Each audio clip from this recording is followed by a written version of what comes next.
Thank you for hearing my support testimony for HB 319. I wish to have the Lord allow me to impact souls with my words.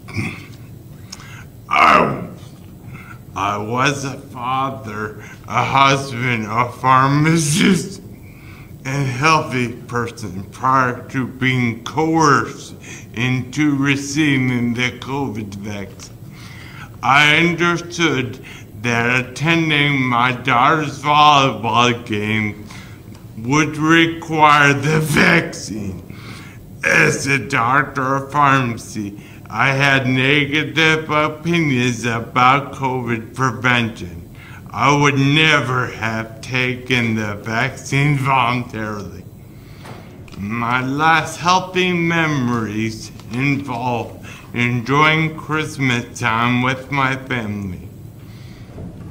The next memory I have is awakening in the ICU at Ohio State University, completely paralyzed and unable to speak or even close my mouth due to the ventilator. Communication involved a cut laser which was taped to a hat and an alphabet board. My family informed me that I had tested positive that Christmas for COVID. Impossible, as I had been mandated to take the very safe and also effective vaccine.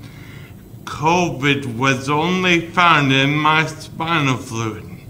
My diagnosis was COVID and long COVID. At that time, institutions were given federal kickback, and worse, they were given immunity, complete immunity, from any harm that arose from COVID treatments. More money was given if I was to die. These kickbacks led to a deficiency in care. Due to COVID policies, my family could not visit. This led to a pressure wound which reached all the way to my spine. Although it's easily preventable with frequent turning, my presentation of symptoms is very common with vaccination injuries. Perhaps I am a victim of an overactive immune response to the disease. I may never get an answer due to fear of a decrease in the confidence of the vaccine program. One of my many neurologists eventually diagnosed me with Guillain-Barré. This is a neurological disorder commonly caused by vaccines. Physicians tried to avoid this diagnosis, but eventually relented. I was transferred to a nursing home. Viewed as a lost cause, my family begged them to treat me.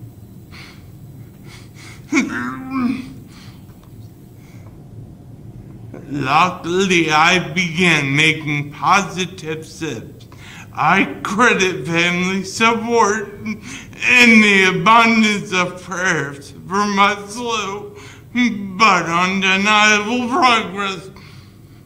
I could not attend any family events due to the debilitating embarrassment of my Although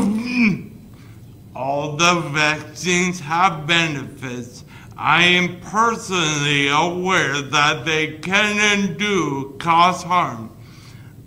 It is imperative that protection of the right of conscience and religion regarding vaccination be established. My liberty was violated when vaccine status discrimination force me into taking a medical intervention that almost cost me my life. If we do